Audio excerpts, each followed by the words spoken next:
Meu nome é Aline Montemaior Vasconcelos, e se alguém me dissesse há 2 anos que eu estaria aqui, contando para vocês como quase morri envenenada pela mulher que roubou meu marido, eu jamais acreditaria. Há coisas na vida que são tão surreais, tão cinematográficas, que parecem ter saído de um filme de suspense. Mas quando você vive isso na pele, quando sente o gosto amargo da traição misturado com o sabor metálico do medo, você entende que a realidade pode ser muito mais cruel que qualquer ficção. Cresci como filha única de um dos 10 homens mais ricos do Brasil. Meu pai, Augusto Vasconcelos, construiu um império no agronegócio que se estendia por fazendas enormes no interior de Goiás até os prédios mais caros de Brasília. Nossa mansão, a Pedra Branca, era um monumento ao poder e ao controle.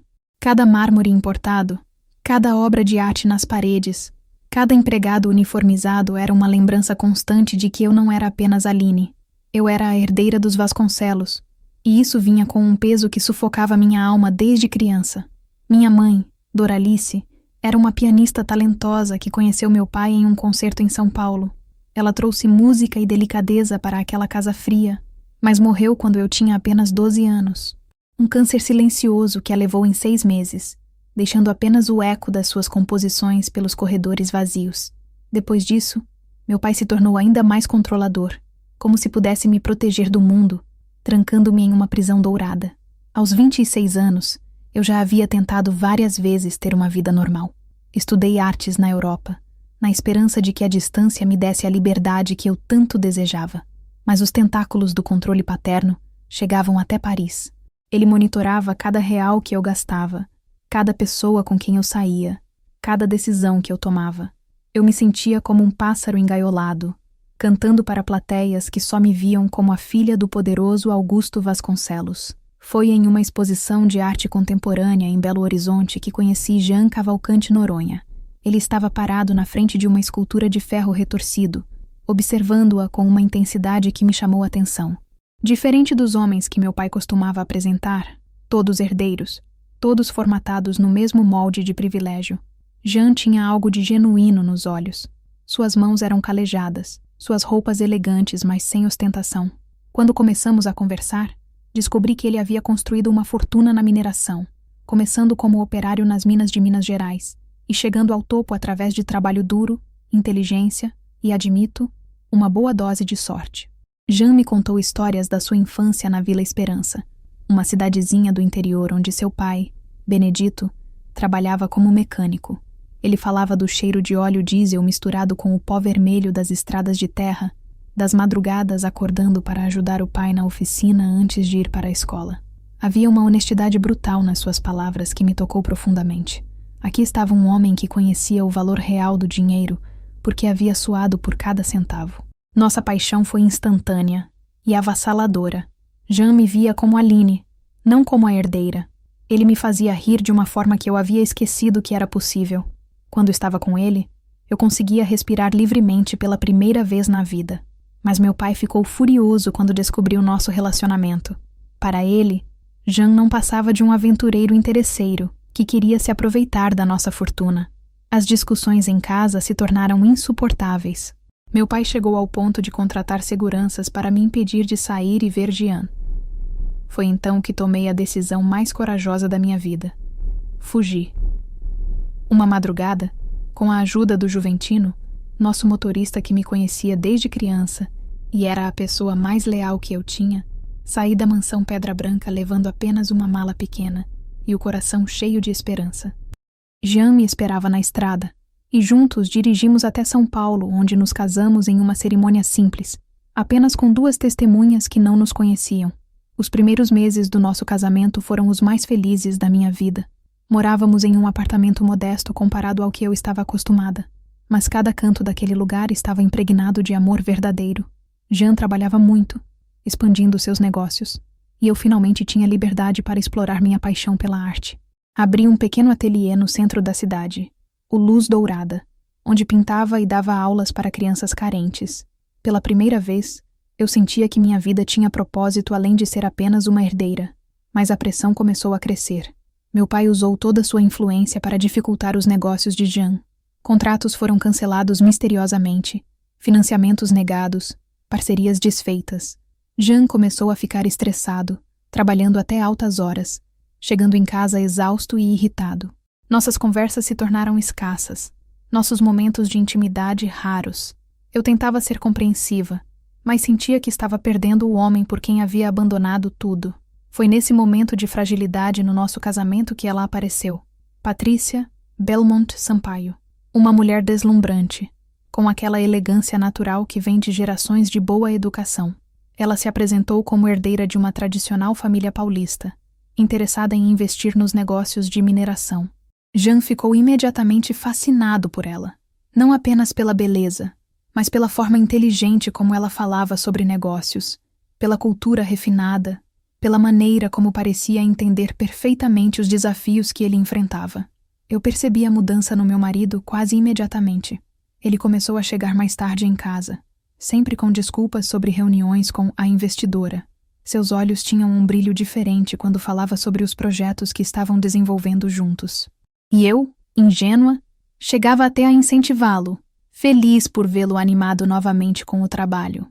Nunca imaginei que por trás daquela fachada de mulher sofisticada se escondia algo muito mais sinistro.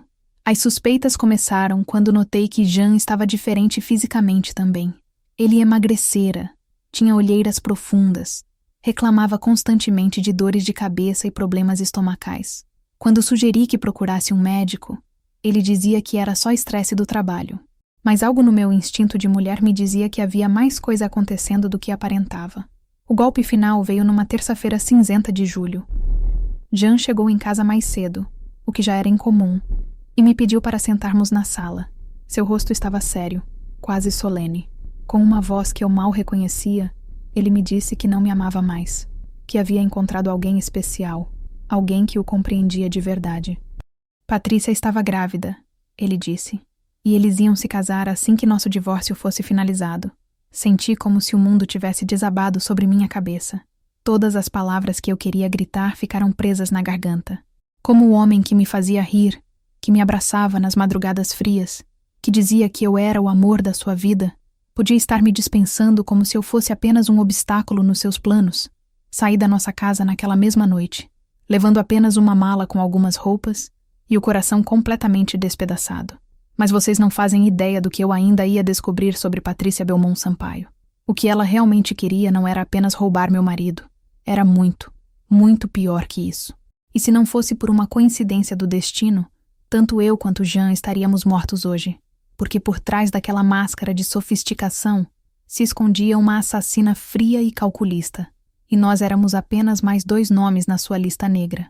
Me conta aí nos comentários de onde você está assistindo, e se você ainda não é inscrito no canal Reviravoltas da Vida, se inscreve porque essa história está só começando e o que vem a seguir vai te arrepiar. E quando eu digo que descobri quem Patrícia realmente era da pior forma possível, foi exatamente isso que aconteceu. Quando conheci Jean Cavalcante Noronha, eu estava numa fase da minha vida onde havia perdido completamente a fé no amor verdadeiro. Todos os homens que meu pai apresentava seguiam o mesmo padrão. Herdeiros mimados que viam em mim apenas uma extensão da fortuna familiar. Eles falavam sobre cavalos de corrida, iates no litoral catarinense e viagens para a Europa como se fossem troféus a serem exibidos. Nenhum deles jamais perguntou sobre meus sonhos, meus medos, ou o que realmente me fazia feliz. Jean era diferente desde o primeiro olhar. Estava numa exposição de arte contemporânea no Palácio das Artes, em Belo Horizonte, contemplando uma escultura intitulada Resistência, uma peça feita com ferro retirado de uma mina abandonada, moldada em formas que sugeriam tanto força quanto fragilidade. Ele não estava ali por obrigação social ou para ser visto pela elite mineira. Havia uma curiosidade genuína nos seus olhos, uma intensidade que me chamou a atenção imediatamente. Quando me aproximei e comentei sobre a obra, ele me respondeu com uma perspectiva que me surpreendeu. Falou sobre como o ferro bruto ganha beleza quando moldado pelas mãos certas, sobre como a arte pode transformar matéria-prima em algo que toca a alma humana. Suas palavras tinham peso, vinham de alguém que entendia realmente sobre transformação. Foi quando descobri que ele trabalhava com mineração, que conhecia aquele ferro desde sua forma mais primitiva, extraído das entranhas da terra. Jean me contou que havia começado como operário na mina São Bento, na região de Itabira. Acordava às 4 da manhã para pegar o primeiro ônibus, descia 300 metros no subsolo e passava 8 horas extraindo minério de ferro com suas próprias mãos. O trabalho era árduo, perigoso, mas ele via cada pepita encontrada como uma oportunidade de crescer. Enquanto seus colegas gastavam o salário no bar da esquina, ele guardava cada centavo, sonhando em abrir seu próprio negócio. A virada na vida dele veio quando descobriu uma veia de quartzo rosa, numa área que todos consideravam esgotada. Em vez de avisar imediatamente o supervisor, Jean estudou a geologia local, mapeou a extensão do depósito e apresentou um plano detalhado para a extração eficiente do material. A empresa ficou tão impressionada que lhe ofereceu uma promoção para engenheiro de campo, mesmo ele não tendo formação superior completa na época. Com o dinheiro extra, Jean conseguiu terminar a faculdade de engenharia de Minas estudando à noite, enquanto trabalhava durante o dia. Ele me contava essas histórias com um brilho nos olhos que me fascinava. Não havia vergonha da origem humilde, nem necessidade de impressionar com conquistas materiais. Havia orgulho genuíno de cada batalha vencida, de cada obstáculo superado através do próprio esforço. Quando abriu sua primeira empresa, a Cavalcante Mineração, Jean começou pequeno. Alugou um galpão na periferia de Belo Horizonte, comprou equipamentos usados e contratou apenas 3 funcionários, todos ex-colegas da mina que acreditaram no seu potencial.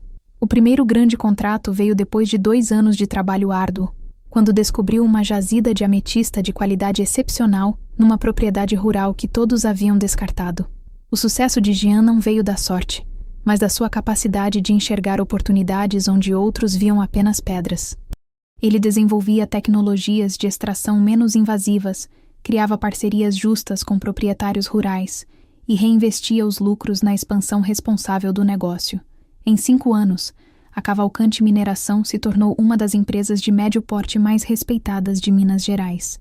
Mas o que mais me encantava em Jean era sua humanidade preservada apesar do sucesso financeiro. Ele ainda visitava regularmente Vila Esperança, sua cidade natal, levando cestas básicas para famílias necessitadas e financiando reformas na escola local. Mantinha contato com Benedito, seu pai, que continuava trabalhando como mecânico por escolha própria, orgulhoso demais para aceitar dinheiro do filho sem trabalhar em troca. Quando Jean me pediu em casamento, 3 meses depois do nosso primeiro encontro, não foi com um anel de 5 quilates numa cobertura de hotel 5 estrelas. Foi durante uma caminhada no Parque das Mangabeiras, ao pôr do sol, com um anel simples de ouro branco que ele mesmo havia desenhado. Ele disse que queria construir comigo uma vida baseada no amor verdadeiro, não nas convenções sociais que nos aprisionavam. Nossa fuga foi planejada como uma operação militar. Juventino, nosso motorista, era o único funcionário da casa que realmente se importava comigo como pessoa, não como patroa. Ele havia visto meu sofrimento durante anos, as lágrimas escondidas depois das discussões com meu pai, a solidão de quem tem tudo materialmente, mas vive vazia emocionalmente. Quando contei sobre meus planos, ele imediatamente se ofereceu para ajudar. Na madrugada da fuga, fingi estar doente para não sair do quarto. Meu pai acreditou, porque eu realmente andava abatida com toda a pressão familiar. Às 3 da manhã, desci pela escada de serviço que Juventino havia deixado destrancada, carregando apenas uma mala pequena com documentos e algumas roupas. Jean me esperava a 2 quilômetros da propriedade, numa estrada secundária que só os moradores locais conheciam. A sensação de liberdade quando entramos na estrada foi indescritível. Pela primeira vez na vida, eu estava tomando uma decisão completamente minha, sem a interferência do dinheiro ou do poder paterno. Jean dirigia segurando minha mão, e conversávamos sobre o futuro que queríamos construir juntos. Um futuro simples, mas genuíno. Nosso casamento civil foi numa manhã de quinta-feira, no cartório de Perdizes, em São Paulo. As testemunhas foram 2 funcionárias do local que Jean convenceu a nos ajudar. Não havia flores caras, música de orquestra ou centenas de convidados. Apenas nós 2, prometendo nos amar na alegria e na tristeza, na riqueza e na pobreza. Quando o juiz nos declarou marido e mulher, senti que finalmente minha vida real estava começando. Os primeiros meses no nosso apartamento foram mágicos. Jean havia alugado um espaço modesto na Vila Madalena, com 2 quartos e uma varanda pequena onde instalei meu primeiro ateliê improvisado. Acordávamos juntos, tomávamos café da manhã conversando sobre nossos planos, e ele saía para trabalhar enquanto eu me dedicava à pintura. À noite, cozinhávamos juntos. Assistíamos filmes antigos na televisão pequena da sala e fazíamos amor com uma paixão que parecia crescer a cada dia. Jean respeitava minha necessidade de independência financeira. Mesmo podendo me sustentar confortavelmente, ele apoiou minha decisão de abrir o ateliê Luz Dourada no centro da cidade. Ajudou a carregar telas, escolheu as cores das paredes e foi meu primeiro modelo quando precisei praticar retratos. Ver aquele homem forte e bem-sucedido posando pacientemente enquanto eu tentava capturar a luz nos seus olhos me fez amá-lo ainda mais. O ateliê se tornou meu refúgio e minha paixão. Além de pintar, comecei a dar aulas para crianças de uma escola municipal próxima. Ver seus rostinhos se iluminando quando descobriam que conseguiam criar algo belo com as próprias mãos me deu um propósito que nunca havia sentido antes. Jean frequentemente aparecia no final das aulas, distribuindo lanches para as crianças e conversando com elas sobre seus desenhos. Mas a pressão externa começou a afetar nossa bolha de felicidade. Meu pai usou toda sua influência política e econômica para sabotar os negócios de Jean. Contratos que estavam praticamente fechados foram cancelados sem explicação. Bancos que antes disputavam para oferecer crédito, suddenly, começaram a negar financiamentos. Fornecedores leais por anos passaram a exigir pagamento antecipado. Jean tentava esconder a pressão que estava sofrendo, mas eu percebia sua crescente angústia. Ele ficava acordado até altas horas, revisando contratos, fazendo ligações para clientes antigos, tentando entender por que sua reputação sólida de 5 anos havia sido destruída em questão de meses. Eu sabia que era culpa minha, que meu pai estava usando Jean para me punir pela desobediência. As discussões entre nós começaram por coisas pequenas. Jean reclamava que eu deixava material de pintura espalhado pela casa. Eu reclamava que ele chegava tarde e cansado demais para conversarmos. Mas por baixo dessas questões superficiais, havia uma tensão maior.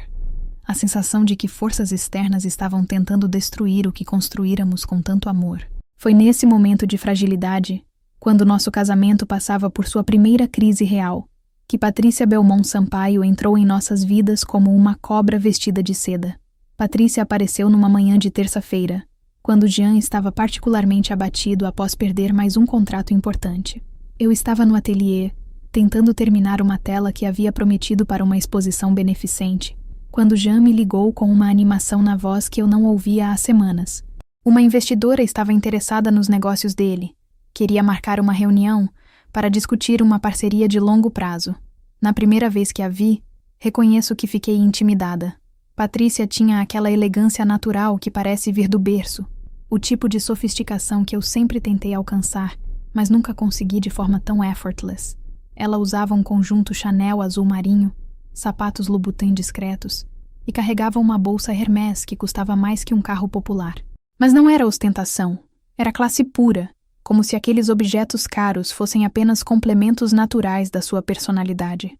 Jean a apresentou como Patrícia Belmont Sampaio, herdeira de uma tradicional família paulista com investimentos em diversos setores. Ela falava com propriedade sobre mercados internacionais de pedras preciosas, conhecia fornecedores na África do Sul e compradores na Ásia que Jean só havia ouvido falar. Quando discutia as possibilidades de expansão da Cavalcante Mineração, seus olhos brilhavam com uma inteligência que parecia complementar perfeitamente a visão empreendedora do meu marido. Inicialmente, tentei gostar dela. Patrícia se mostrava interessada no meu trabalho artístico, elogiava minhas telas com conhecimento genuíno sobre técnicas de pintura e até sugeriu contatos com galerias importantes de São Paulo que poderiam expor minha arte. Ela parecia ser a parceira de negócios ideal para Jean.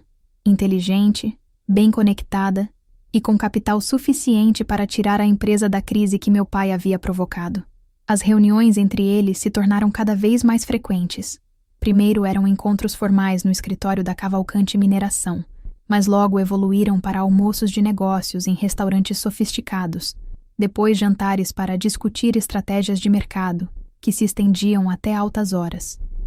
Jean chegava em casa falando animadamente sobre os planos que estavam desenvolvendo juntos, sobre como Patrícia havia conseguido contatos com joalheiros internacionais que pagariam preços premium pelas gemas brasileiras.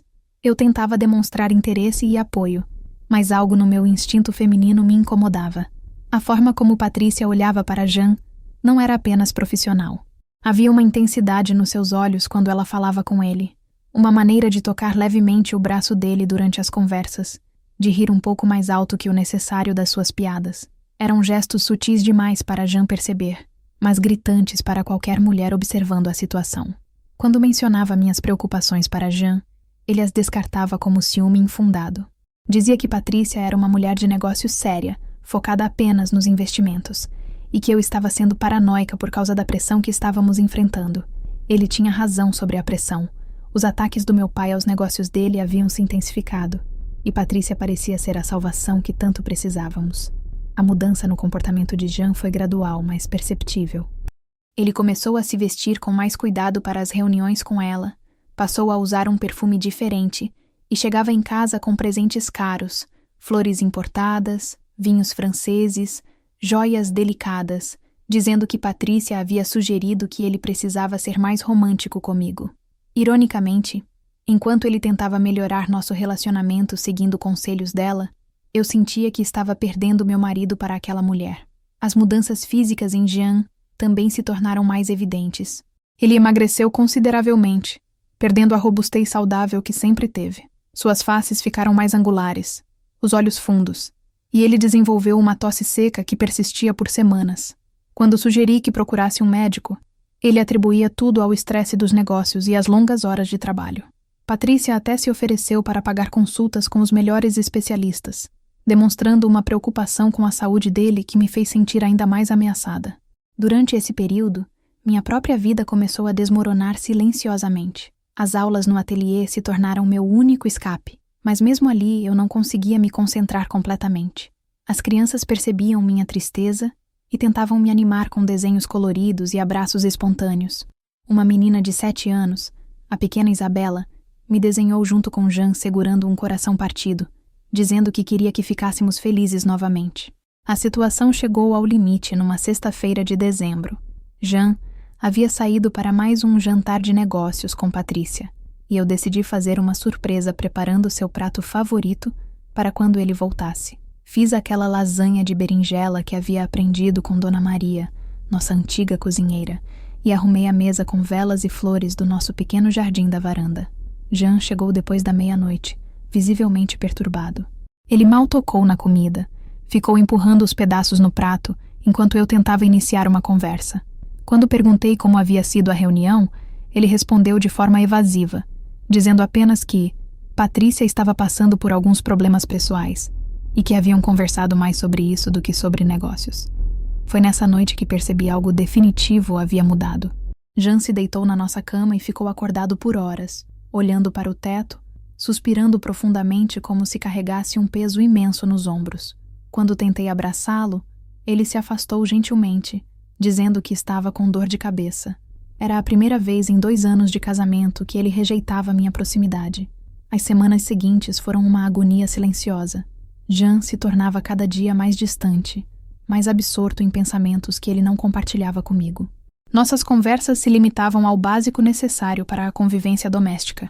Ele saía cedo para trabalhar e voltava tarde, sempre com desculpas sobre reuniões importantes ou visitas a clientes potenciais. Mas eu sabia que a maioria desses compromissos envolvia Patrícia. O golpe de misericórdia veio numa terça-feira cinzenta de julho, que ficaria marcada para sempre na minha memória. Jean chegou em casa mais cedo que o habitual, o que já me pareceu estranho. Ele pediu para conversarmos na sala, com uma seriedade no rosto que me fez o coração disparar. Sentou-se na poltrona em frente ao sofá onde eu estava, mantendo uma distância física que simbolizava perfeitamente o abismo emocional que havia se criado entre nós. Com uma voz que eu mal reconheci, Jean me disse que nosso casamento havia acabado, que ele não me amava mais da mesma forma, que havia descoberto o que era uma conexão verdadeira com outra pessoa. Patrícia não era apenas sua parceira de negócios, ela havia se tornado a mulher da vida dele, e havia mais. Ela estava grávida, esperando um filho que seria o primeiro herdeiro da família Cavalcante. As palavras dele me atingiram como socos no estômago. Toda a suspeita, toda a angústia dos últimos meses se confirmavam naquele momento devastador. O homem que havia me prometido amor eterno na frente de um juiz de paz estava me dispensando como se eu fosse apenas um capítulo encerrado na sua história pessoal. Pior ainda, Ele falava de Patrícia com uma veneração que me fez perceber que ela havia conquistado não apenas seu corpo, mas sua alma. Jean foi meticuloso e frio ao explicar os detalhes práticos da separação. Eu poderia ficar com o apartamento por alguns meses até me reorganizar. Ele continuaria pagando as despesas básicas durante a transição e não haveria disputa sobre bens materiais, já que nossa união havia sido tão breve. Patrícia havia sugerido que a separação fosse civilizada, sem advogados ou brigas públicas que pudessem manchar a reputação de todos os envolvidos. Naquela noite, fiz minhas malas em silêncio enquanto Jean fingia dormir no quarto ao lado. Peguei apenas as roupas essenciais, alguns materiais de pintura e a única foto que tínhamos juntos, tirada no dia do nosso casamento, quando ainda acreditávamos que o amor verdadeiro podia vencer qualquer obstáculo. Deixei minha aliança de casamento sobre a penteadeira, junto com uma carta onde tentei explicar que, apesar de tudo, eu havia amado cada momento genuíno que vivemos juntos. Saí daquela casa às 6 da manhã, carregando 2 malas e um coração completamente destroçado. Não havia ninguém para me consolar, nenhum lugar familiar para onde voltar. Meu pai jamais me perdoaria por ter fugido, e eu tinha orgulho demais para implorar seu perdão. Estava completamente sozinha numa cidade de milhões de pessoas, sem perspectiva de futuro ou razão para continuar lutando. Foi caminhando pelas ruas vazias de São Paulo naquela manhã fria que o destino colocou Fabiano Alcântara Drummond no meu caminho. Conheci Fabiano numa das manhãs mais sombrias da minha vida. Estava sentada num banco da Praça da República, com minhas 2 malas ao lado, tentando encontrar coragem para decidir qual seria meu próximo passo. Havia dormido num hotel barato perto da Estação da Luz, num quarto minúsculo que cheirava a mofo e desinfetante, onde passei a noite inteira olhando para o teto rachado e me perguntando como minha vida havia desmoronado tão rapidamente. Era uma terça-feira de manhã cedo, e a praça estava quase vazia.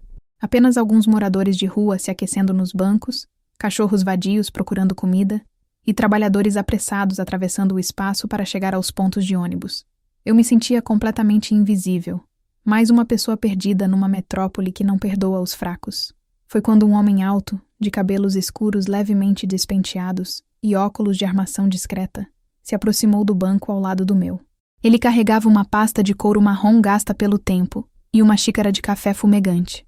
Sentou-se sem pressa, abriu a pasta e tirou alguns papéis que começou a revisar com atenção. Havia algo na sua postura tranquila, na forma concentrada como lia aqueles documentos, que me chamou a atenção. Fabiano, embora eu ainda não soubesse seu nome, notou que eu estava observando-o. Levantou os olhos dos papéis e me ofereceu um sorriso gentil, daqueles que não esperam nada em troca. Comentou sobre como a manhã estava bonita apesar do frio, e perguntou se eu estava esperando alguém. Havia uma sinceridade na sua voz que me fez baixar a guarda. Não sei porquê, talvez pelo desespero de ter alguém para conversar, contei a ele que estava passando por uma separação difícil e precisava encontrar um lugar para morar. Fabiano me ouviu com atenção genuína, sem julgamentos ou perguntas indiscretas. Quando terminei de falar, ele disse algo que me surpreendeu. Engraçado como o destino funciona. Eu também estou tentando escapar de um casamento que não quero. Fabiano me explicou que era arquiteto, formado pela USP, especializado em restauração de patrimônios históricos. Vinha de uma família tradicional de Ouro Preto, os Alcântara Drummond, donos de propriedades históricas e negócios relacionados ao turismo cultural. Sua mãe, Silvana, havia arranjado seu noivado com Isadora Tavares Drummond, filha de um desembargador influente, numa união que beneficiaria ambas as famílias politicamente e financeiramente. A pressão sobre Fabiano era constante e sufocante. Sua mãe controlava cada aspecto da sua vida, onde morava, com quem trabalhava, como gastava o dinheiro e principalmente com quem se relacionava. O casamento com Isadora estava marcado para dezembro, apenas 5 meses dali, e todos os preparativos já estavam sendo finalizados sem que ele tivesse escolha real sobre nada. Isadora era uma moça doce e educada, mas completamente moldada para ser a esposa perfeita segundo os padrões da alta sociedade mineira. Ela não tinha opiniões próprias sobre quase nada, concordava com tudo que Fabiano dizia, e seu maior sonho na vida era organizar eventos beneficentes e criar filhos que perpetuassem as tradições familiares. Não havia nada de errado com ela, mas também não havia centelha, paixão ou qualquer tipo de conexão emocional verdadeira. O que mais me impressionou em Fabiano foi sua sensibilidade artística. Ele falava sobre arquitetura com a mesma paixão que eu sentia pela pintura. Contou sobre projetos de restauração em igrejas coloniais, sobre como conseguia enxergar a beleza original escondida sob camadas de tinta descascada e infiltrações. Seus olhos se iluminavam quando descrevia o momento em que descobria um afresco esquecido ou detalhes arquitetônicos únicos preservados por séculos. Conversamos por mais de 2 horas naquele banco da praça. Fabiano me contou que havia alugado um apartamento pequeno no centro de São Paulo, oficialmente para ficar mais perto dos canteiros de obra, mas na realidade para ter um espaço longe do controle materno. Ele vinha para a capital sempre que possível, aproveitando para visitar museus, exposições de arte e simplesmente respirar longe das expectativas familiares. Quando mencionei que estava procurando um lugar para ficar, Fabiano fez uma proposta que inicialmente me pareceu absurda. Por que não fingíamos ser um casal? Ele precisava de uma namorada oficial para convencer sua família a cancelar o casamento arranjado, e eu precisava de uma nova identidade social para recomeçar minha vida longe do drama com Jean e da pressão do meu pai. A proposta era puramente prática no início. Dividíamos as despesas do apartamento dele, apareceríamos juntos em eventos sociais quando necessário, e manteríamos quartos separados. Seria um arranjo temporário, apenas até conseguirmos nos reorganizar individualmente. Para mim, que não tinha para onde ir nem como me sustentar imediatamente, parecia uma solução perfeita. O apartamento de Fabiano ficava num prédio antigo na região da Liberdade, no 10º andar, com vista para o Vale do Anhangabaú. Era pequeno, mas charmoso, decorado com móveis de madeira maciça, tapetes persas herdados da família e paredes cobertas por reproduções de obras clássicas da arte brasileira. Havia uma sala de estar que ele havia transformado em escritório de arquitetura, com pranchetas, réguas, esquadros e projetos espalhados organizadamente sobre uma mesa enorme.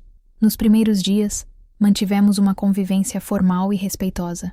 Fabiano saía cedo para os canteiros de obra e voltava no final da tarde, sempre perguntando como havia sido o meu dia e se eu precisava de alguma coisa. Eu passava as manhãs procurando emprego e à tarde pintava na varanda, aproveitando a luz natural que entrava pela janela voltada para o oeste. Gradualmente, nossa convivência foi se tornando mais natural e confortável. Começamos a cozinhar juntos nos finais de semana, a assistir filmes antigos na televisão pequena da sala e a conversar sobre arte, arquitetura e nossos planos para o futuro. Fabiano tinha um senso de humor sutil e inteligente que me fazia rir de uma forma leve, sem a intensidade avassaladora que havia vivido com Jean. O que mais me impressionava em Fabiano era sua capacidade de me ouvir verdadeiramente. Quando eu falava sobre minha infância solitária na mansão do meu pai, sobre a pressão de ser herdeira, sobre a dor de ter perdido minha mãe tão nova, ele absorvia cada palavra com empatia genuína. Ele não tentava resolver meus problemas ou dar conselhos não solicitados. Apenas estava presente, oferecendo sua compreensão silenciosa. Em troca, Fabiano compartilhava comigo suas próprias frustrações.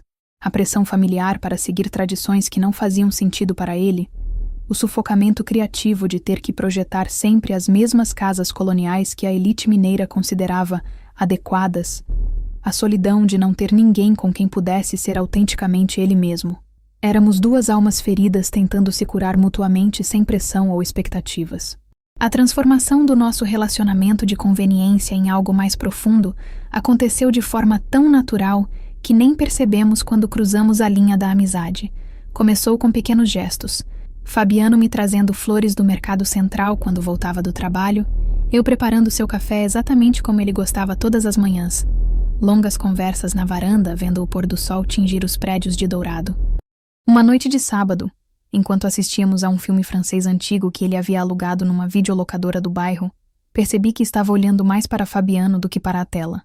Havia algo na forma concentrada como ele assistia, ocasionalmente comentando sobre a fotografia ou o trabalho dos atores, que me fez ver nele não apenas o amigo gentil que me acolhera, mas um homem atraente e interessante por quem eu estava me apaixonando sem perceber.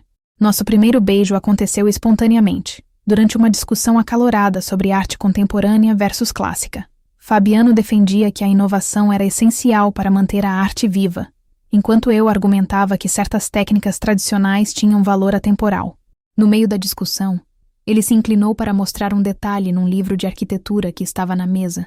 Nossos rostos ficaram próximos, e de repente estávamos nos beijando com uma ternura que me fez esquecer completamente do mundo exterior.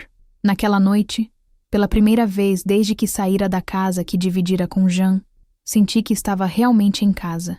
Depois daquela noite mágica com Fabiano, nossa vida ganhou uma leveza que eu não sentia há anos.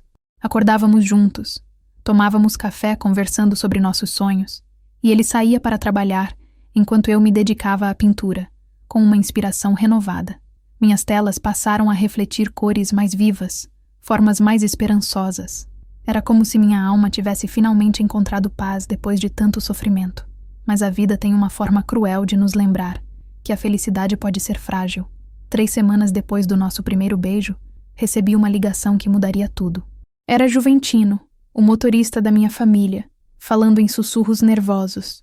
Jean havia ligado para a fazenda procurando por mim, dizendo que precisava me ver urgentemente.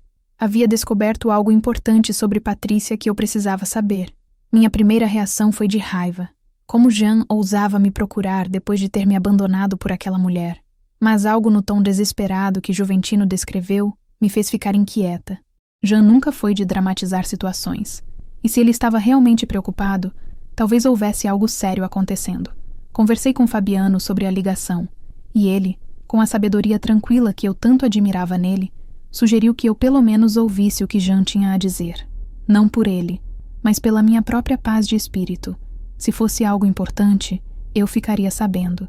Se fosse apenas tentativa de reconquista, eu poderia encerrar aquele capítulo definitivamente.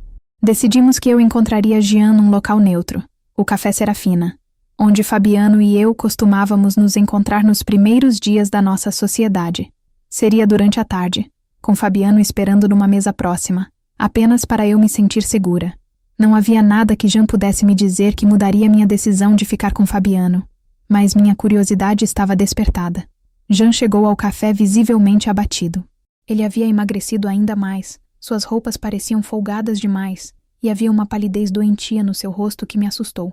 Quando se sentou à minha frente, vi que suas mãos tremiam ligeiramente, e ele tossia com frequência. Qualquer ressentimento que eu ainda guardava se transformou em preocupação genuína. Com uma voz rouca e olhos cheios de arrependimento, Jean começou a me contar uma história que me fez sentir frio na espinha. Patrícia não estava grávida. Nunca esteve. Ela havia inventado a gravidez para acelerar nosso divórcio e o casamento deles. Mas isso era apenas a ponta do iceberg de uma mentira muito maior e mais perigosa. Jean descobriu, através de um detetive particular que havia contratado por desconfiança, que Patrícia Belmont Sampaio não existia nos registros oficiais da forma como ela se apresentava. Não havia família Belmont com o histórico que ela descreveu, não havia herança familiar, não havia investimentos legítimos. Tudo era uma elaborada farsa criada para aplicar um golpe muito específico. O detetive havia rastreado a verdadeira identidade de Patrícia. Seu nome real era Patrícia da Silva Santos, filha de um comerciante falido de Santos que havia perdido tudo em esquemas financeiros duvidosos. Ela não era herdeira. Era uma golpista profissional que havia estudado minuciosamente a vida de Jean antes de se aproximar dele. Conhecia seus hábitos, sua história pessoal, seus pontos fracos emocionais. Mas o pior estava por vir. O detetive descobriu que Patrícia já havia aplicado o mesmo golpe em pelo menos 2 outros empresários ricos nos últimos 5 anos. Ambos haviam morrido em circunstâncias suspeitas, um por ataque cardíaco repentino e outro por falência múltipla dos órgãos, logo após alterarem seus testamentos em favor dela. Em ambos os casos, ela havia herdado fortunas consideráveis antes de desaparecer com identidades falsas. Jean percebeu que estava sendo envenenado lentamente. Os sintomas que ele havia atribuído ao estresse, emagrecimento, fraqueza, problemas digestivos, tonturas frequentes, eram na verdade sinais de intoxicação gradual. Patrícia preparava suas refeições com dedicação aparentemente amorosa, sempre insistindo para que ele comesse tudo para manter a saúde. Ela controlava sua alimentação de forma sutil, mas total. Quando Jean descobriu a verdade, fingiu que nada havia mudado enquanto secretamente procurava ajuda médica e legal. Os exames de sangue confirmaram presença de substâncias tóxicas no seu organismo e ele começou um tratamento de desintoxicação em segredo, Mas Patrícia estava ficando impaciente com a demora para ele oficializar o testamento em favor dela. Jean me contou que Patrícia havia descoberto documentos sobre uma mina de diamantes que ele possuía em sociedade com investidores estrangeiros. A jazida valia bilhões de reais, e ela sabia que, como esposa legal dele, herdaria tudo se ele morresse. O plano dela era apressar sua morte assim que conseguisse acesso total às suas contas bancárias e propriedades. Enquanto Jean falava, senti uma mistura de horror e compaixão. Apesar de tudo que ele havia me feito passar, ninguém merecia ser vítima de uma assassina calculista. Mas também senti alívio por ter escapado daquela situação, por ter encontrado em Fabiano um amor genuíno baseado na verdade. Foi quando Jean me disse algo que me fez o sangue gelar. Patrícia sabia onde eu morava. Ela havia seguido minhas atividades através de redes sociais e investigação própria. Jean acreditava que ela poderia tentar me eliminar também, já que eu era a ex-esposa legal dele, e poderia reivindicar direitos sobre a herança se algo acontecesse com ele. Saí do café completamente abalada e voltei correndo para o apartamento, onde Fabiano me esperava ansioso. Contei tudo o que Jean havia revelado, e decidimos que eu deveria ficar longe de casa por alguns dias, enquanto decidíamos o que fazer com aquela informação. Fabiano sugeriu que nos hospedássemos num hotel discreto, enquanto Jean resolvia a situação com as autoridades. Mas não tivemos tempo. Na manhã seguinte, enquanto eu arrumava uma mala pequena para nossa fuga temporária, recebi uma ligação inesperada. Era Jean, com a voz desesperada, dizendo que Patrícia havia descoberto que ele sabia da verdade. Ela estava em pânico e planejava acelerar seus planos. Ele me implorou para não voltar ao meu apartamento e me esconder até que ela fosse presa. Infelizmente, era tarde demais. Quando desliguei o telefone, ouvi a chave girando na fechadura da porta principal. Meu coração disparou ao perceber que apenas Fabiano tinha a chave sobressalente, e ele havia saído há mais de 1 hora para resolver questões do trabalho. Alguém havia conseguido entrar no nosso apartamento, e eu tinha uma terrível certeza de quem era. Patrícia entrou na sala com um sorriso gelado que me fez entender imediatamente que Jean havia subestimado a periculosidade da situação. Ela não estava ali para conversar ou me ameaçar. Estava ali para me matar. Carregava uma seringa em uma das mãos e bloqueou a porta principal com uma cadeira, impedindo minha fuga. Com uma voz calmamente psicótica, ela me explicou que eu era o último obstáculo entre ela e a fortuna de Jean. Mesmo com nossa separação oficializada, minha existência complicava os planos dela. Era mais simples me eliminar e depois finalizar o trabalho com Jean, herdando tudo sem complicações legais. Patrícia começou a se aproximar com a seringa, me forçando a recuar em direção à varanda. Foi quando ouvi o barulho da chave na fechadura novamente. Fabiano havia voltado mais cedo, e pelo som dos seus passos apressados, percebeu que algo estava errado. Ele abriu a porta com força, derrubando a cadeira que Patrícia havia colocado como barricada. A visão de Fabiano entrando naquele momento foi a coisa mais bela que já vi na vida. Sem hesitar, ele sacou o celular e começou a gravar tudo enquanto gritava para os vizinhos chamarem a polícia. Patrícia, percebendo que havia perdido a vantagem, tentou me atacar com a seringa, mas Fabiano foi mais rápido. Ele a derrubou no chão e segurou seus braços até a polícia chegar. Quando os policiais analisaram o conteúdo da seringa, descobriram uma dose letal de digitálico, o mesmo veneno que ela havia usado nas suas vítimas anteriores. Se Fabiano não tivesse chegado naquele momento exato, eu teria sido mais um número nas estatísticas dos crimes dela. Durante o julgamento, que durou meses, toda a verdade veio à tona. Patrícia confessou ter matado 3 empresários ricos ao longo de 5 anos, sempre usando o mesmo método: conquistar a confiança, simular relacionamentos amorosos e depois envenenar gradualmente suas vítimas. Ela foi condenada a 25 anos de prisão pelos múltiplos homicídios e tentativas de assassinato. Jean se recuperou completamente após meses de tratamento médico. Ele me procurou uma última vez para pedir perdão sincero por tudo que havia acontecido. Disse que entendia que eu havia encontrado meu lugar ao lado de Fabiano e que respeitava nossa felicidade. Vendeu todos os seus bens, doou a maior parte para instituições de caridade e se mudou para o interior, onde hoje trabalha com projetos sociais para jovens em situação de risco. Fabiano e eu nos casamos 6 meses depois, numa cerimônia simples na Igreja do Rosário em Ouro Preto, cercados apenas por pessoas que realmente nos amavam. Construímos uma vida baseada na simplicidade, na verdade e no amor genuíno, Hoje temos um ateliê conjunto onde eu pinto, e ele desenvolve projetos de arquitetura sustentável. Longe dos perigos que o dinheiro pode atrair, encontramos uma felicidade que nenhuma fortuna poderia comprar. Olhando para trás, percebo como minha vida foi uma montanha-russa de emoções que me ensinou lições que jamais esquecerei. Quando comecei a contar essa história, eu era uma mulher completamente diferente da que sou hoje. Era Aline Montemayor Vasconcelos, filha de um dos homens mais ricos do Brasil, vivendo numa prisão dourada, onde o dinheiro controlava cada aspecto da minha existência.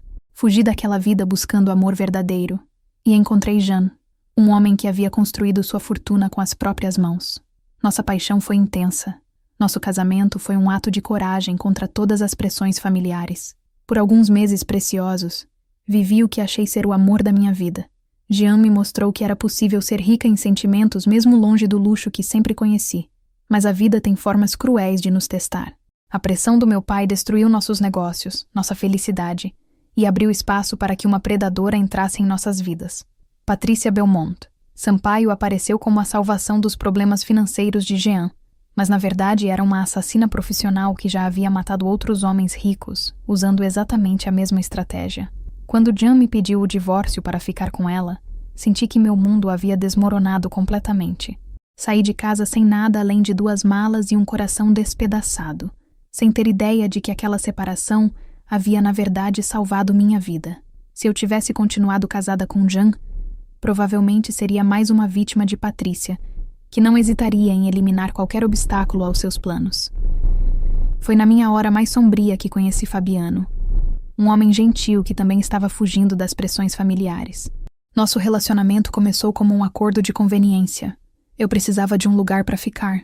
Ele precisava de uma namorada falsa para escapar de um casamento arranjado. Mas o que era para ser apenas uma sociedade prática se transformou no amor mais verdadeiro e sereno que já experimentei. Com Fabiano aprendi que o amor real não precisa ser tempestuoso ou dramático. Pode ser encontrado na simplicidade dos gestos diários, nas conversas profundas sobre arte e vida, no respeito mútuo e na construção conjunta de sonhos. Enquanto meu relacionamento com Jean havia sido uma paixão intensa, mas instável, com Fabiano desenvolvi uma conexão sólida baseada na compreensão verdadeira. Mas o passado voltou para me assombrar quando Jean descobriu a verdade sobre Patrícia. Ela não era herdeira, era uma golpista que já havia assassinado pelo menos 2 outros empresários. Jean estava sendo envenenado lentamente e ela planejava matá-lo assim que conseguisse acesso total à sua fortuna, incluindo documentos de uma mina de diamantes que valia bilhões. O momento mais aterrorizante da minha vida aconteceu quando Patrícia invadiu meu apartamento com uma seringa cheia de veneno letal. Ela havia decidido me eliminar primeiro, considerando-me um obstáculo aos seus planos mesmo depois da minha separação de Jean. Se Fabiano não tivesse chegado exatamente naquela hora, gravado tudo no celular e chamado a polícia, eu não estaria aqui hoje contando essa história. A prisão de Patrícia revelou a extensão completa de seus crimes. Durante 5 anos, ela havia seduzido, envenenado e matado homens ricos, sempre usando a mesma estratégia refinada. Sua condenação a 25 anos de prisão trouxe justiça não apenas para mim e Jean, mas para as famílias de suas outras vítimas que finalmente puderam entender o que realmente havia acontecido com seus entes queridos. Jean se recuperou completamente depois de meses de tratamento para desintoxicação. Ele vendeu todos os bens, doou a maior parte da fortuna para a caridade e hoje trabalha com projetos sociais no interior. Nossa última conversa foi de perdão mútuo, ele pedindo desculpas por ter me abandonado. Eu perdoando porque entendi que ele também havia sido vítima de uma manipulação extremamente sofisticada. Hoje, casada com Fabiano há mais de 1 ano, construí uma vida que jamais imaginei ser possível. Temos um ateliê conjunto onde eu pinto e ele desenvolve projetos de arquitetura sustentável. Moramos numa casa simples, mas cheia de amor, longe dos perigos que o dinheiro descontrolado pode atrair. Aprendi que a verdadeira riqueza está nos relacionamentos genuínos, na paz interior e na capacidade de criar beleza no mundo. Essa experiência me ensinou que às vezes perdemos batalhas para ganhar guerras muito maiores. Quando Jean me abandonou, pensei que minha vida havia acabado, mas aquela dor me levou até Fabiano, que se tornou não apenas meu marido, mas meu melhor amigo e parceiro em todos os sonhos. Se eu não tivesse passado por aquele sofrimento, Nunca teria descoberto do que o amor verdadeiro é realmente capaz. Também aprendi que as pessoas nem sempre são o que aparentam ser. Patrícia era uma atriz consumada que estudou cada detalhe da vida de Jean antes de se aproximar dele. Ela sabia exatamente quais botões apertar, quais vulnerabilidades explorar, como se apresentar como a solução perfeita para todos os problemas dele. Isso me fez valorizar ainda mais a honestidade brutal de relacionamentos como o que tenho com Fabiano. A maior lição dessa história é que o dinheiro pode ser tanto uma bênção quanto uma maldição. Minha fortuna familiar me trouxe privilégios, mas também me aprisionou por anos. A riqueza de Jean o tornou alvo de uma assassina. Mas quando escolhemos viver de forma mais simples, focando no que realmente importa, encontramos uma liberdade que nenhuma quantia pode comprar. Se essa história tocou vocês de alguma forma, eu gostaria muito de saber o que acharam nos comentários. Contar essa experiência não foi fácil. Trouxe de volta memórias dolorosas, mas também me fez perceber o quanto cresci e me fortaleci. Deu muito trabalho criar esse vídeo, pesquisar todos os detalhes, reviver cada momento. Então, por favor, deixem seu like para me ajudar a continuar compartilhando essas histórias. Se vocês ainda não são inscritos no canal Reviravoltas da Vida, se inscrevam agora porque tenho muitas outras histórias reais e emocionantes para compartilhar. Olhem os outros vídeos do canal, cada um tem uma lição de vida diferente, que pode ajudar vocês a entenderem melhor os desafios que todos enfrentamos. Comentem também sobre suas próprias experiências com traições, recomeços, ou momentos em que pensaram que tudo estava perdido, mas descobriram forças que não sabiam que tinham. Adoro ler os comentários de vocês e respondo sempre que posso. Uma coisa que me ajudaria muito é se vocês pudessem contribuir com o Valeu Demais, nossa forma de doação que ajuda a cobrir os custos de produção do canal. Fazer vídeos diários com qualidade exige muito investimento em equipamentos, edição, pesquisa, e essa ajuda financeira faria toda a diferença para continuarmos trazendo conteúdo todos os dias. Obrigada por terem assistido até aqui, por terem me acompanhado nessa jornada emocional e por fazerem parte da família Reviravoltas da Vida. Até o próximo vídeo. E lembrem-se, às vezes as maiores traições nos levam aos maiores presentes da vida.